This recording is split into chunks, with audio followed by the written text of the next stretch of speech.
This is Coda Radio, episode 579 for July 17th, 2024.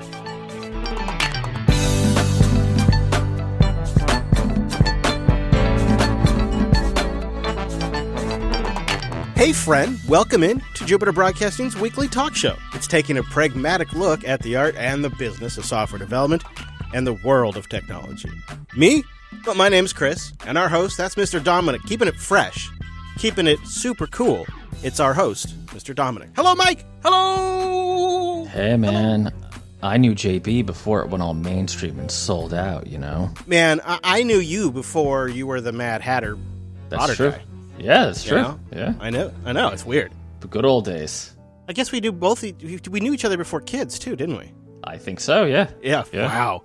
Now that is weird. That is weird. It's been a long and strange journey. Yes, it has. And, apparently we're insufferable. Did you know this? Uh-oh. Yeah, we're insufferable. In fact, the most insufferable people on the planet, because we own small businesses. Now, this is a post that I came across on a site that everybody knows is super balanced, well known for good takes, and it's called Reddit. Oh, no. And this person writes, small business owners are, by necessity, completely self-absorbed and thinking about their job 24/7. They lose all facets of their personality other than their business, become extremely boring to interact with, and are constantly soliciting favors. There's no such thing as a normal, meaningful, deep conversation with a small business owner. They're constantly looking for ways to use you as a stepladder. Otherwise, they're not interested in you. On top of it all, they usually have a huge ego and a superiority complex. Small businesses are amazing and necessary, and I love them. But the people behind them are the absolute worst. Does it sting at all? Does it get a little close to home at all? So you just found this on Reddit? Yeah, I was just rage doom scrolling, and sure. Yeah, this is what I found. This is from Blue Pink Green is the user's name. Well, I would say when you have to fund your own sick time and vacation time is basically non-existent, you become pretty focused on your business, and you definitely identify with it, right? Like, it's hard not to. So I wonder if this person was in a relationship with somebody. It sounds like, yeah. Yeah, and you know what can happen is you can be in a relationship with somebody where the business is more important than the significant other, and maybe the person just hasn't admitted it to themselves yet. I imagine that's possible. Well, it's also possible, like things like, yeah, we're on vacation, but the most important client server just took a shit, so that's why I always carry my laptop. Yeah. Yeah, there are things where the business just doesn't continue, where you're like, well, I kind of have to fix this. Like if I don't stop this problem, it's like, can you file unemployment as a small business owner? Kind of a gray area, right? I'll tell you the part. There's a part in here that does hit close to home for me, and then there's a part in here that I just think is crap. The part in here that hits kind of close to home is they're always thinking about their job 24/7 and lose all facets of their personality other than their business. This can be a very, for me at least, easy problem to slip into. It's like one of the reasons I got an RV, to force me to have some sort of hobby that was outside of work, so I would go do something, and something I could do with the family, and that wasn't just work all the time, because it is very easy to become, I guess, pretty close to obsessed, because the success of your business literally equates to the success of your life. And so, you don't eat unless the business succeeds. And what can happen is it can kind of become a family affair, right? It can kind of, in some places, like you have multiple people in the family are also working with the business. And so it becomes a big part of what you're all talking about. And I think that's an easy thing to slip into. It's not necessarily all bad, but I can imagine it makes it not very interesting to interact with. So that's the part that does hit kind of close to home. But the part that I think is just crap is like this part about always looking for a stepladder. Yeah, otherwise they're not interested in you. Bull. No, like, one of the things that drew me to my wife is that she was outside the industry. She was outside of media and she was outside of tech. And I just found that so refreshing to have somebody who could be a good conversationalist, and it didn't have to be about tech or podcasting or business. I mean, she's a business owner too, but you know what I mean? Like, so I just find that to be kind of like their personal experience. Yeah, I mean, I would add just one thing from kind of my own experience, especially back in the days in Jersey. I had a lot more employees back then than I did now, or than I do now, rather.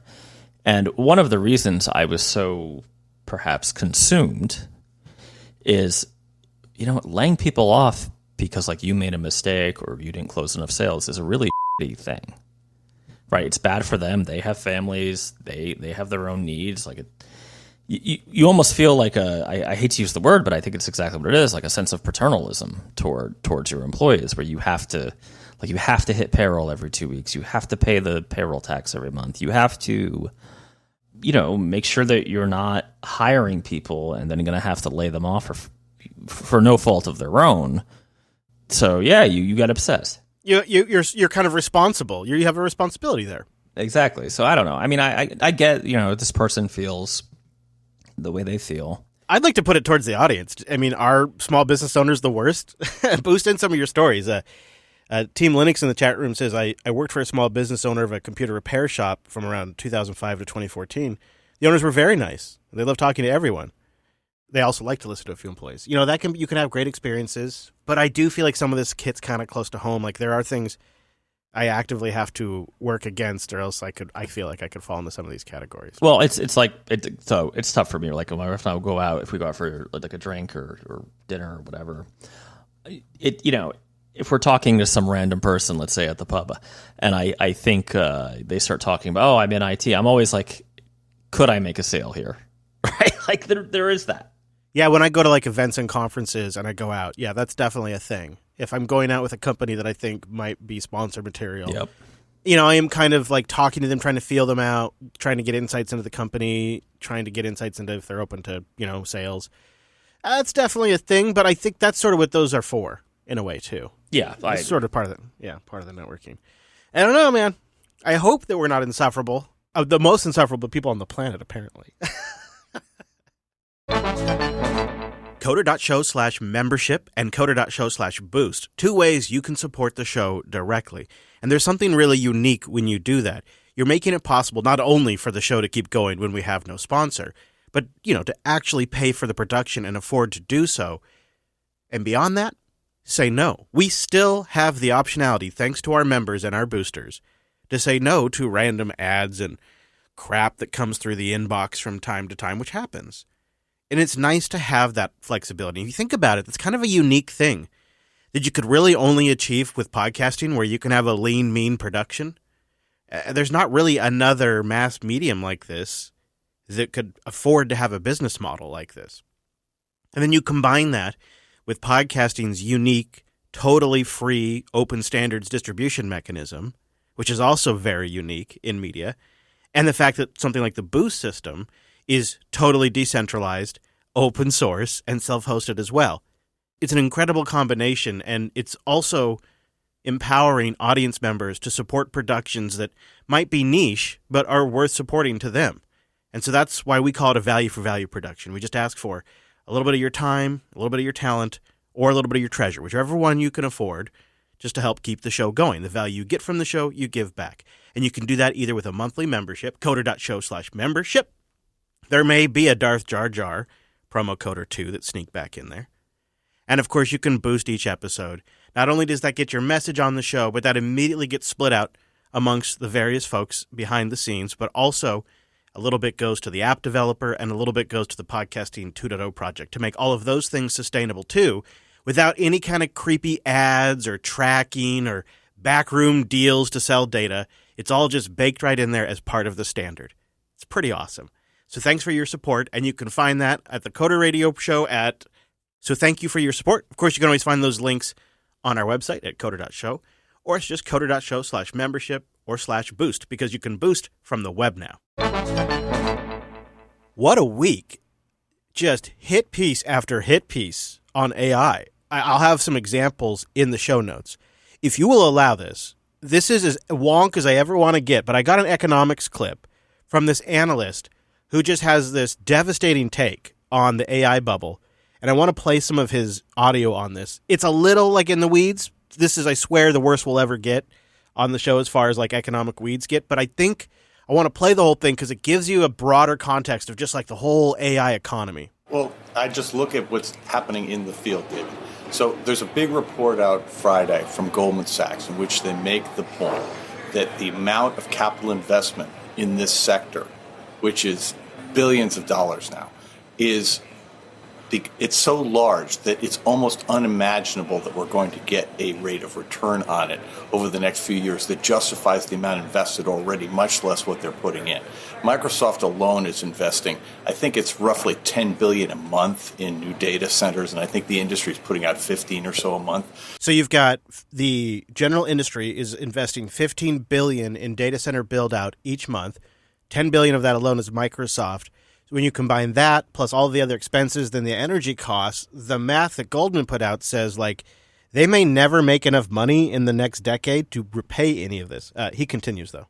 So we need to see a number that looks like roughly $600 million of revenue to justify the amount that's already gone in. That number comes from Sequoia Capital, the venture capital firm. And I look at this and I go, listen, we're having a mania around these stocks, and it's really fun. It's very, very profitable. The thing everybody needs to pay attention to is that we're making assumptions about what this technology can do that we haven't proven yet. And as a consequence, we're applying it in places where it may not work. And if that's true, then the mania is going to come to an end, and the largest stocks in the S&P 500 are all going to be very heavily affected. And I just think every investor needs to take a moment and ask themselves how much longer they want to be on this ride and whether there is any evidence that the products are actually going to deliver value at a large enough scale to justify the investment we've already made, much less the investment that we're planning over the next year or two. I get it, Roger, but I'll come back to a period you and I both remember well, which is the mid-'90s and the hopes around the Internet. There were assumptions being made then that were not proven to be true in the near term, certainly. There was an enormous amount of capital that went into companies that ultimately went bankrupt. That said, many of the things ultimately that came out of it were, in fact, what was talked about. It just may have taken longer, and the returns may not have been there for so many of these companies that went bankrupt. But others, like Amazon, are certainly great beneficiaries of that period. David, the beauty of being our age is that we remember the fundamental truth about American culture. America loves financial manias in a way that really no other country in the world does. And we've been blessed over the years by having manias followed by train wrecks. Yet from that train wreck has consistently emerged something of great value. And I absolutely believe that's possible here too. The one point I would make, though, is we're up on a giant spike. And when you're up on the giant spike, you have to remember that the valley that follows may not, in fact, favor the companies that you're in. And so you just want to be prepared for the possibility that this could be disrupted and that it may take a lot longer and that the thing that comes out the backside may be different than what you're looking at today, which means different winners, different use cases, and all of that. Yeah, I think that's very true, especially reflecting on the dot-com bubble. And one of the things that was happening back then that seems to be happening now is almost everybody recognized, this might be a bubble. Some of these things aren't going to play out towards the end. But having said that, everyone also had the mentality that, well, if it lasts at least one more quarter, I'll lose my job if I don't get in. You know, these are like the investors. Like, yeah, the thing's going to go sideways, but yeah, I might have one more quarter, so I'll jump in, and then that just keeps it going for a while. But, I mean, we're talking, here's the numbers. $100 billion have been spent so far in data center and compute infrastructure buyout. If that's Microsoft, NVIDIA, Google, Amazon, Meta, they're doing a lot of the majority of the spending. They also dominate the S&P 500, so if they're wrong, it's kind of a disaster for the whole market because really these 5 companies, 6, 7 companies are holding up the entire S&P 500. So you got Barclays, you got Goldman, you got this guy who I linked to, who's on CNBC, Roger McName. They're all kind of talking about this within the last, I don't know, week. Feels like something's shifting. Can I just take a moment to bitch? Of course.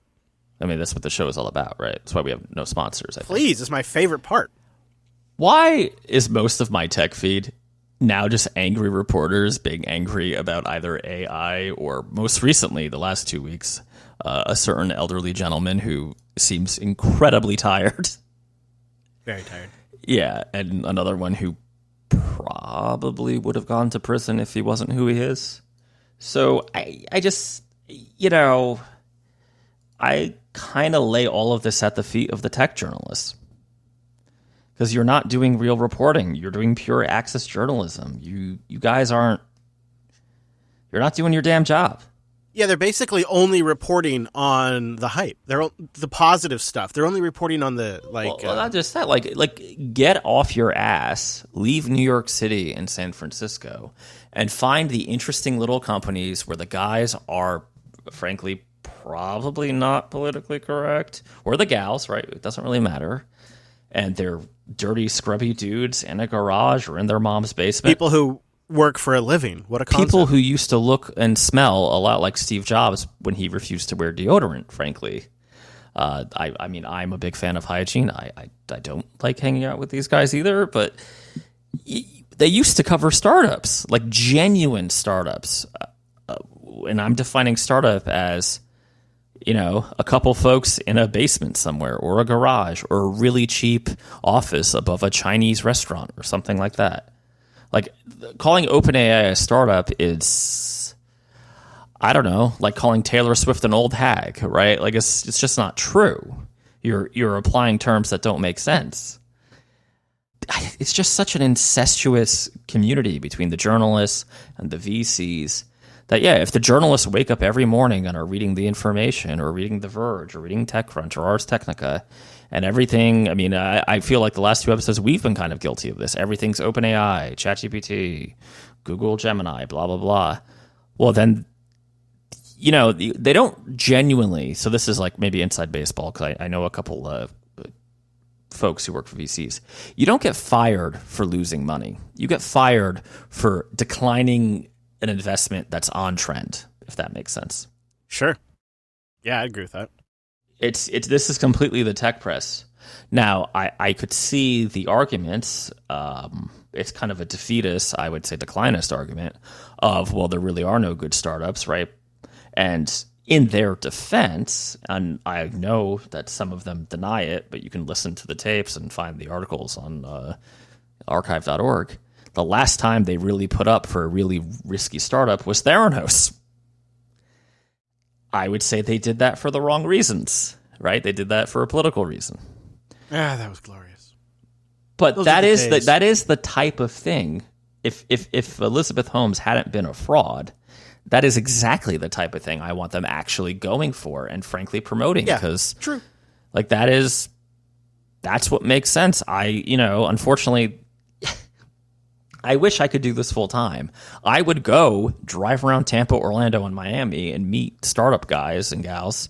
It'd be amazing. And just bring them on the show or interview them and have it pre-recorded and you can play it. I don't know how you do that, but Andrew, I'd love to be able to do that. Drew could cut it in, but I have to run my own business, right? Like it's really like every time Elon Musk tweets, there's 15,000 stories about it. Every time Apple gets in and we're guilty of this last episode, gets in a pissing contest with Epic Games, right? But we're not the big tech journalists. We're two dudes, basically. Yeah, and I would also add, generally our take's a little bit different than the Verge's take or some... Well, our takes, yeah, I mean, I don't mean to pick on the Verge. I like the Verge. I like the Verge particularly, but it's... Yeah. I think there's an element to it, and I think that these companies are so large that they extend into, and all of them, maybe Meta doesn't, although I have a Quest, right? So they all extend into our lives now. And so there's no avoiding them. They are nation size. Yeah, but I'm not saying don't cover the big guys. Like you mentioned the Quest. I've been using my Quest again. I just signed up for Supernatural. Because I fell off the wagon in terms of trying fitness. And I got to tell you, there's something about being told that I'm punching things out of the air that makes me not realize I'm exercising. Yeah, I agree. It's a lot of fun. I have seen a crack in the all hype, all the time coverage. Okay. I mean, I can't really think of any particular article, but I bet we've all seen them now.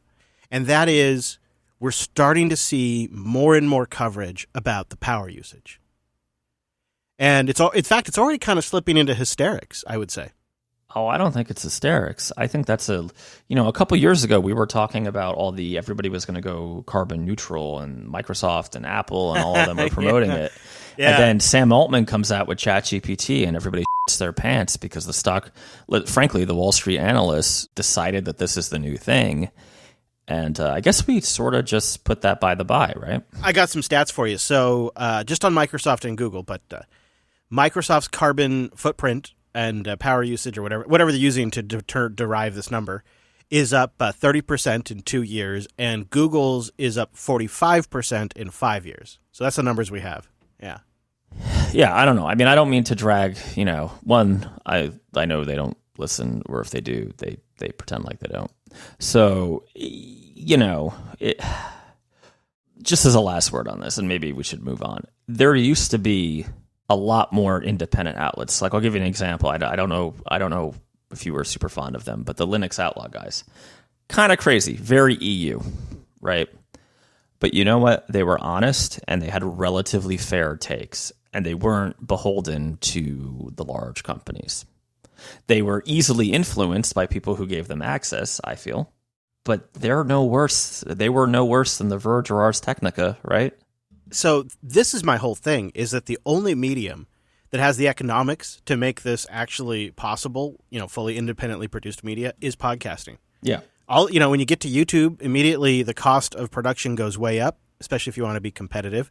And then if you look at large platforms that are advertising driven, they're inevitably going to at least experiment with AI created content.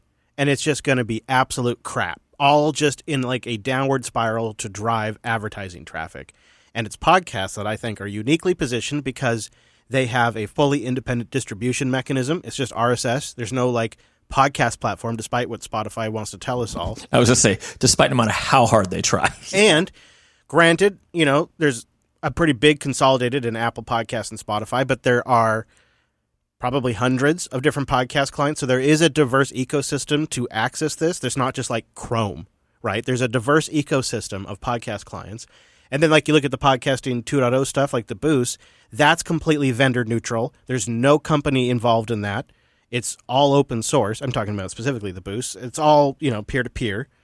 That's a mechanism that, one individual Boost doesn't fund the show, but collectively it starts to, and it doesn't require any company, and it allows us to keep a level of independence, but it wouldn't scale to a TV production studio. It just wouldn't, especially if you want to stay niched. And I think this is my whole soapbox about this. And I think LLM generated content is only going to make it worse. And LLM generated ad reads and music, which is absolutely 100% already a thing. Oh yeah. TikTok has a tool for this, I thought. It's just going to be, It's going to be awful. But the one thing that I don't get freaked out about, that everybody else wants to panic about, is the power usage. Because really, yes, it is a short-term problem, but it also incentivizes investment in our power grid. It forces them to do it. They won't do it for us. They'll never do it for the people. What they'll do is have you adopt smart thermostats so they can turn down your AC in the peak demand times. What they'll do is they'll get you to transition to more energy efficient stuff like LED light bulbs. They'll get you to reduce. But that's never going to get them more revenue to build out reliable, solid, dense power, and then the transmission lines necessary to move it. They'll never do it for the people. It's going to require corporate investment. It's going to require Larry Fink telling the world to make AI successful, we must invest in power, which he's already doing. And I hate it, and I think it's gross and disgusting and pathetic and sad, but it's how things get done in the United States of America. And God bless, it's the only way we're going to get an actual dense power reliable system with maybe some nukes and some better reliable and better transmission. The only way that happens is with corporate investment. And it's gross, but it's true. And the only way to get there is by having things that require more power. And ultimately, you do not expand society and just give a higher level standard of living to people without more power usage. It's just the way it's always worked. You could look it up, but also think about it. How do you get transporters and warp drive and holodecks and replicators without more power usage? How do you get to these places? How do you switch everybody to EVs and electric heat in their house without more power usage? You don't.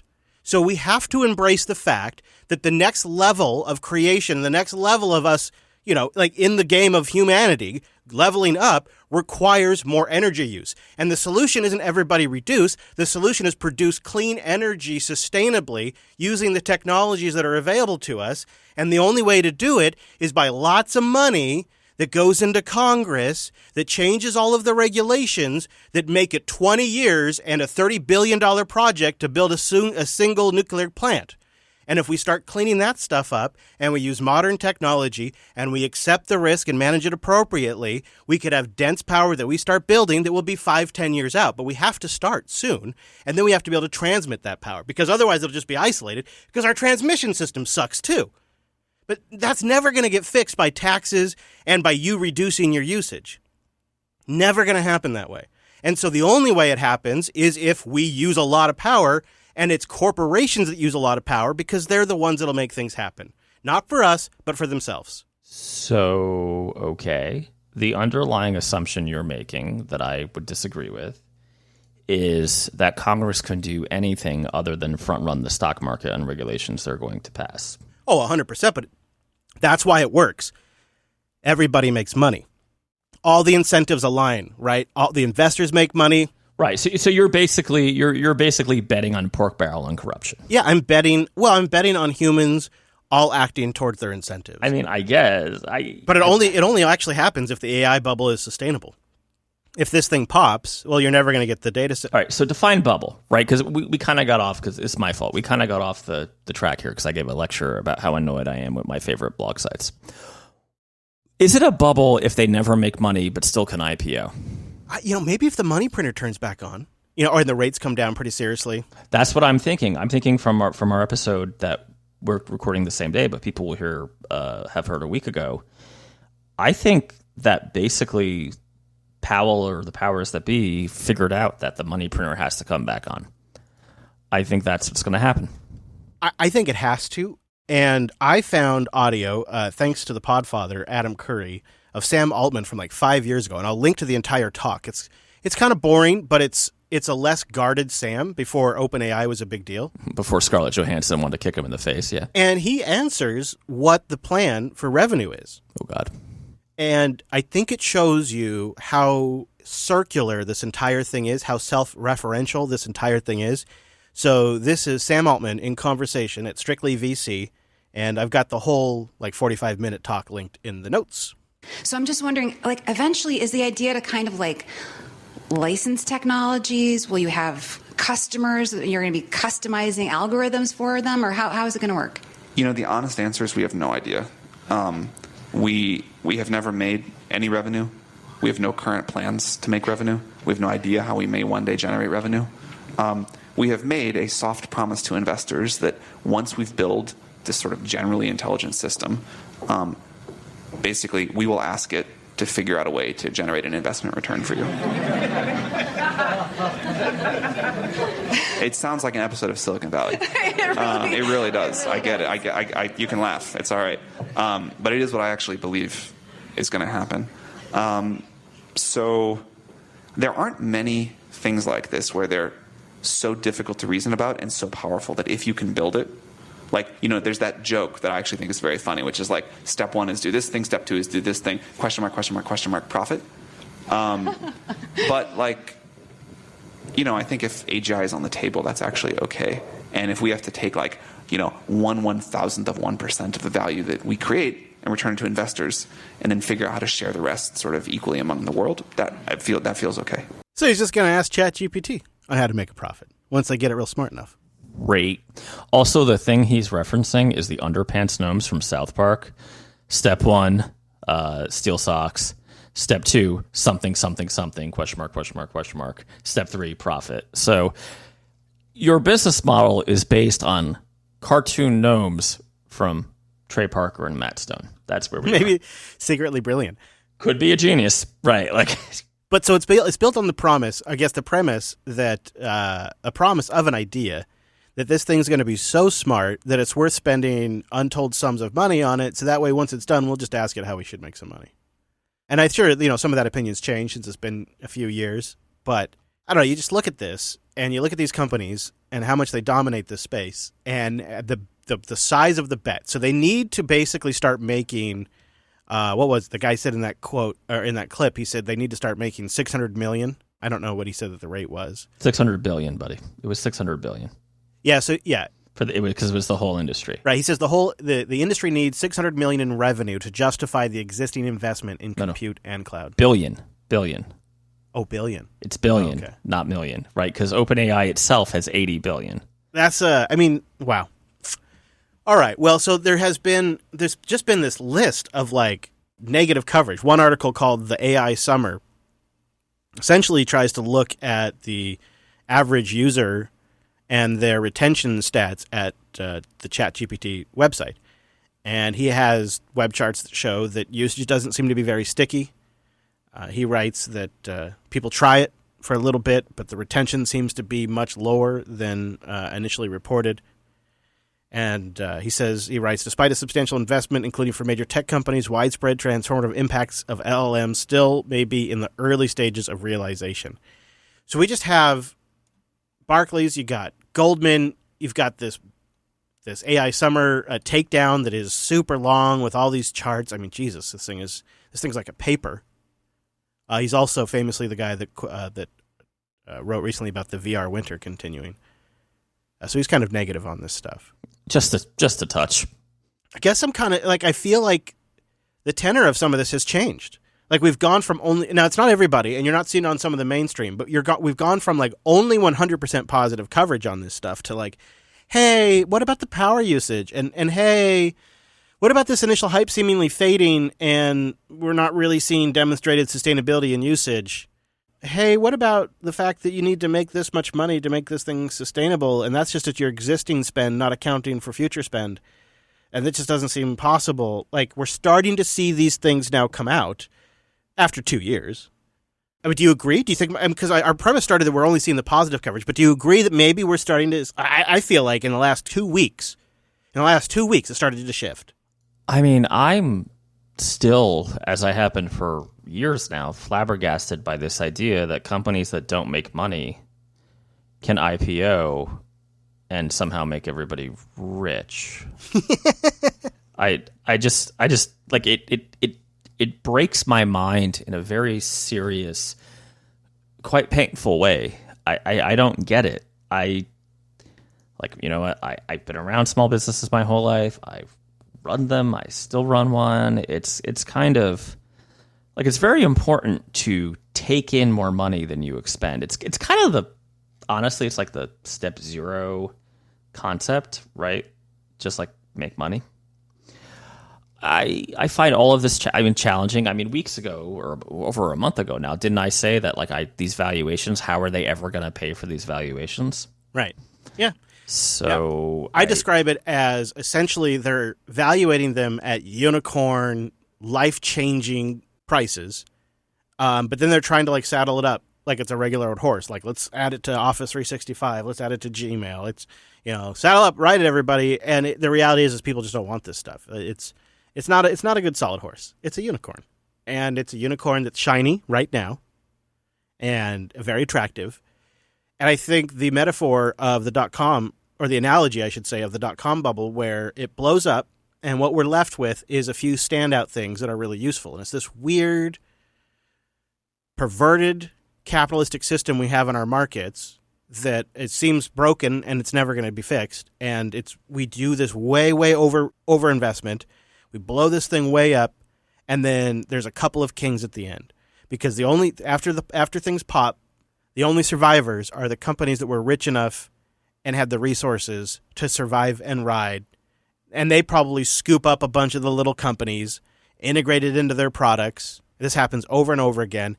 And it's just the cycle we seem to go through. And it's essentially, it's a transfer to the big tech companies over and over again. And that's what's made them so large and why they reach so many parts of our life, is they've been able to just suck up all these little companies. And these moments are like these sort of accumulation of all these events that have been coming together, and it just happens all in a flash.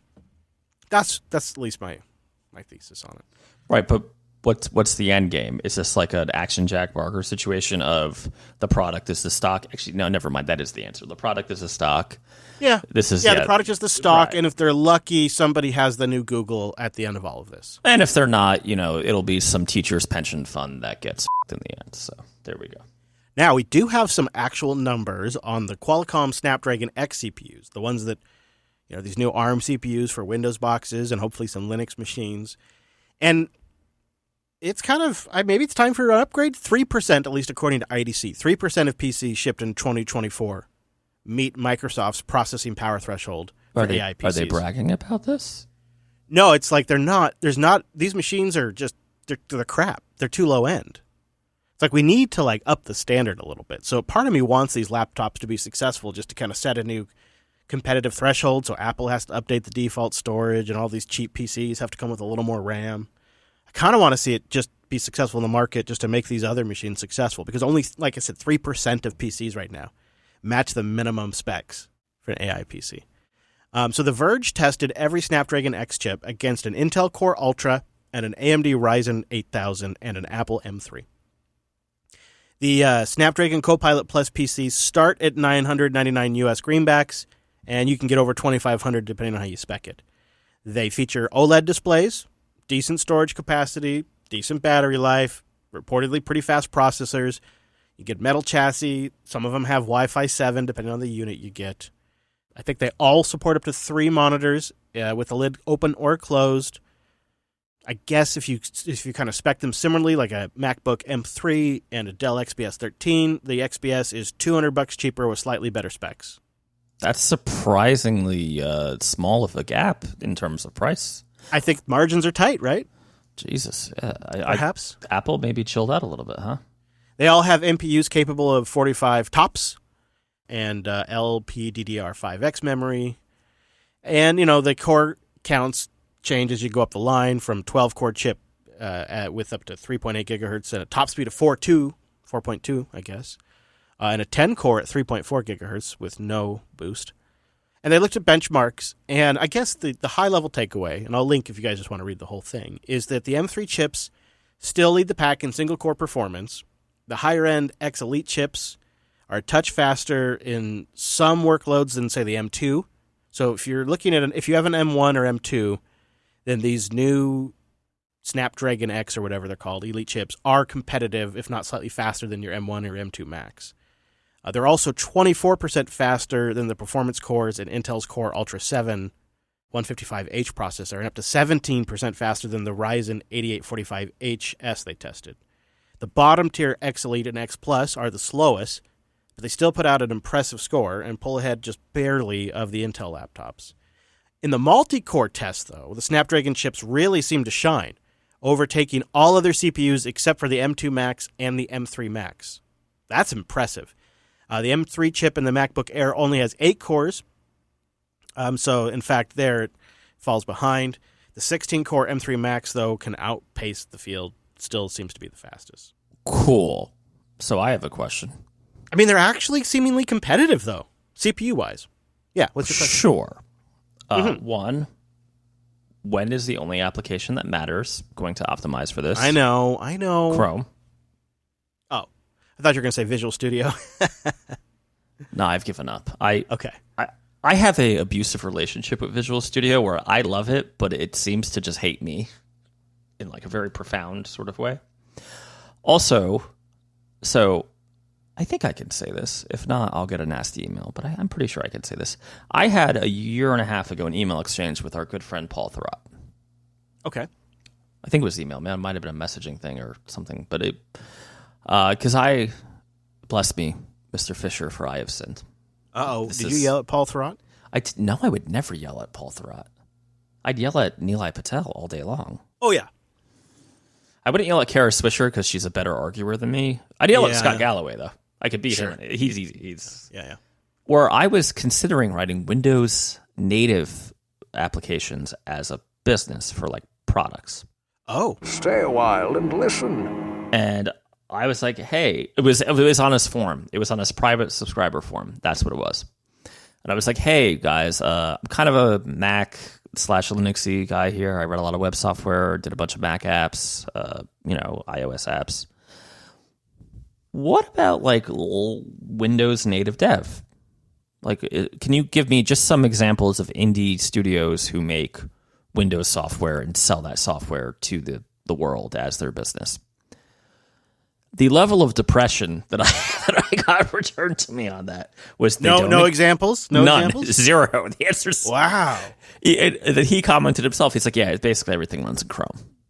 So, one, I remember, if we want to do stay a while and listen again.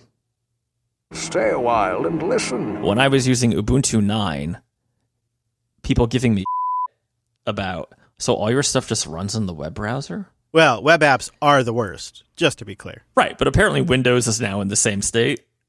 Yeah. So is Linux. It's that was the price of true cross-platform compatibility. Yeah, but I got to tell you, I mean, spoiler alert, I'm working on yet another product because this is what I do now. And it's web-based. I don't see the viability of not being web-based. Yeah, absolutely. Absolutely. So how much does this all matter? Like battery life, fantastic. But if Chrome is not optimized, then you have a problem. Yeah, that's a great point. Fair enough. I did poke around to see what the results were with that, new fancy x86 emulation that we were promised was going to be just as good as Rosetta 2. The Verge writes, the new Prism emulator does improve x86 emulation speed on ARM, but heavy apps still perform sluggishly. There we go. Snapdragon laptops tested using Blender show significant performance differences between emulated x86 and the native ARM64 version. No, that's not the test. The test is Visual Studio with a legacy Microsoft Visual C++ project that is of substantial size. I'm assuming Visual Studio is going to have to run in their version of Rosetta. Did they brand it? Did they have a name for that? They call it the Prism emulator. Oh, Prism. Prism, you say? Which almost sounds like prison, and that seems appropriate, actually. Vice President Cheney, shut up. Your days are over. We're not talking about that anymore. I don't know. That's something they could work on, I suppose. No, they can't. It's too hard. The compilation stuff, I'm sorry, even Rosetta 2, the compilation stuff in that kind of emulator is always going to be suboptimal. Unless your machine is spec'd out to the point where it doesn't matter. Because let's stay a while and listen. You don't have to do it again. Let's take a... Stay a while and listen. But everybody loves Deckard Cain. Why not? So, C++ in Visual Studio. You have a couple choices. You have Microsoft Visual Studio, which the compilers wildly vary depending on the version you're using. And I bet if you're using their compiler, you're probably hitting one of the legacy ones. So... yeah. You also have GCC, the one that ships with Windows, not optimized at all for ARM. So either way, you're in the translation layer. Let's talk about C#. You're a little better off in modern versions of .NET. There are ARM compatibility. But again, I would take a bet. I would take this bet all day long. If you are a Windows developer, you are probably not shipping the new hotness, right? You're probably doing something like ASP MVC. May God bless you if you're doing ASP Classic. I think if you're on the native side, you're doing Microsoft Visual C++ or GCC, and that's tough. Ironically, not Microsoft C++, but C++ in Visual Studio, I did not make up the way Windows brands things or Microsoft brands things, so this is not my fault. Has great ARM support for Linux, which, Yeah, it's ironic. Yeah, that's just how Visual Studio rolls. So yeah, I don't know. I guess my two things would be get Visual Studio and all its related tooling up to date, figure out Chrome, and as a guy who lost a bunch of money betting on a Windows platform years ago, what can you say to developers to get them to develop native apps for this platform? Or, and this is what I think is true, do you not care? Is this really a battery life play because Apple's embarrassing you? So the battery life is better. The Snapdragon laptops averaged 14 to 16 hours of battery life, which is kind of close to the MacBook Air, which averaged 18 hours. Not quite, I think, the 20% promise Microsoft made, but it's better. I mean, 14 to 16 hours is pretty damn good. Really what I'm looking for is it can sit in the bag over the weekend and doesn't die or something. That's what I'm looking for. Is I pull it out of the bag and I've got enough time to use it for the thing I need to get done, and then I can plug it in. I don't know. So The Verge says, this is what The Verge writes. With every major Windows laptop manufacturer now has at least one Snapdragon X-based machine, there should finally be enough of an install base to entice developers at large to create native ARM64 version of their apps, which should make these an easier sell. You think this is true? No. I mean, I don't. Why is it being ARM going to change the developer response? Windows was already one of the biggest platforms in terms of non-mobile. It's not like the incentive of being featured in the Windows Store is enough that you're going to pivot your business, right? Right. And when it comes to GUI apps, Microsoft has a very nasty history of abandoning their developers. I just want to mention Metro to you because I'm still mad. No, I just forget about that. Just don't worry about that. Just don't worry about it. It's fine. Yeah, it's fine. Yeah. Would you say Mono? No, don't worry about that. Silverlight? No, don't. Well, and also the web is getting better every day. And in fact, the only thing really holding the web back is just the obstinance of some of our friends in Cupertino. Yeah, I did see last week a WebGL demo of the version 4 of Epic's Unreal Engine. Nice. I think it was version 4, which is not the latest, but still pretty damn good. It's one major version behind. Yeah, and all done in the web browser. I mean, they were rendering in real time using like web browser APIs. That's pretty cool. That's getting there. Do you know I'm at the point? So I'm writing this new thing that I'll maybe talk about in a couple of weeks. Most of and this is good, even goes for client work. Most of the browser issues are just Safari being a pain in my ass. Yeah, but what's the alternative? Chrome everywhere? Yeah, my clients all run Chrome, dude. I know. No, you don't understand. If they're on Google Drive or Google, what do they call it? It used to be G Suite. I don't know what they call it now. Oh, yeah, I got you. G Suite.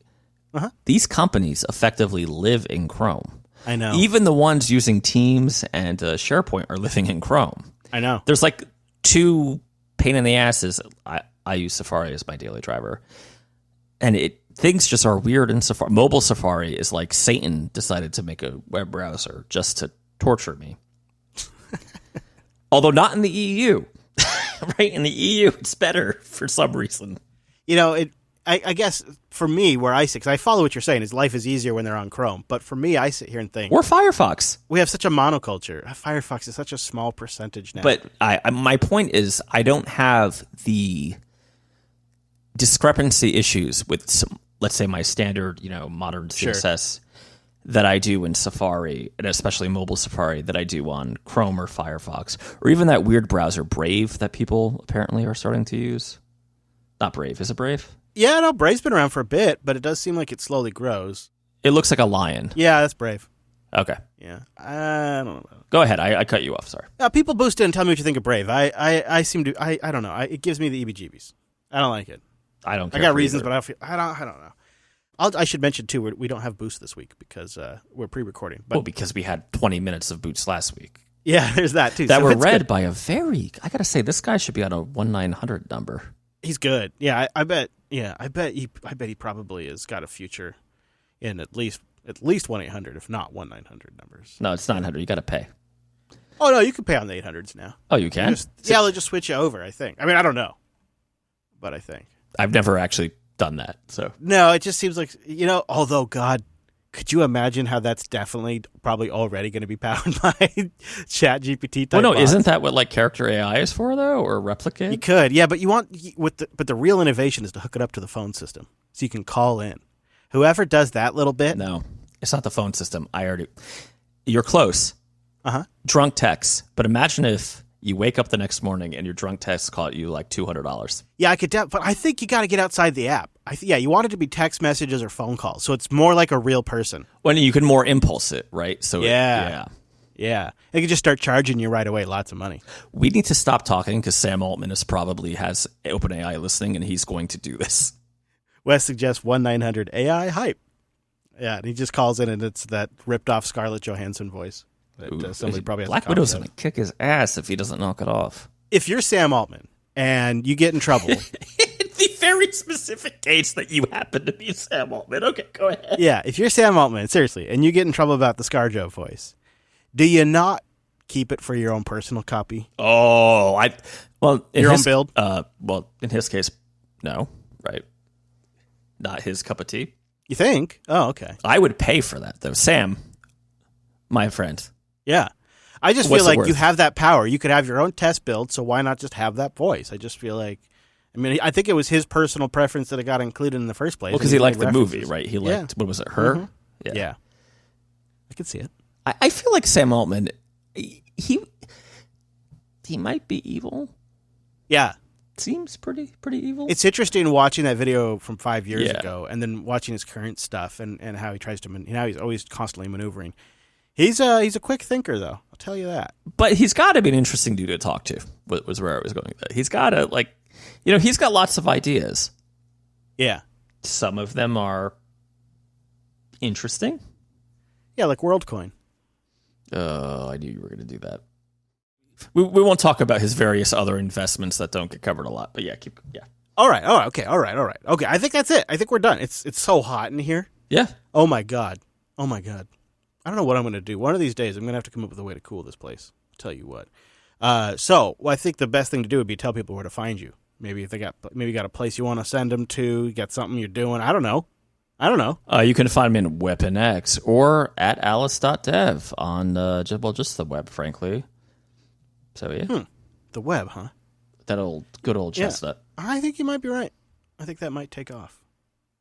Of course, during our last episode, the web app we used for our show docs, I had connectivity issues on my computer. Don't know why. Maybe because it's so damn hot in here, the switch is failing.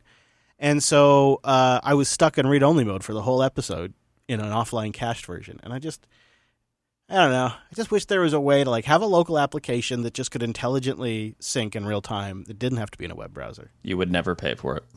All right. Okay. So you might be right. You might be right. Sometimes I'm weird like that. Sometimes sometimes I will. Links to what we talked about today, those are at coder.show/579. Over there you'll find our contact page as well as our RSS feed, so you don't have to worry about when we record. You just get the show automatically. Typically Wednesday mornings. It just comes out.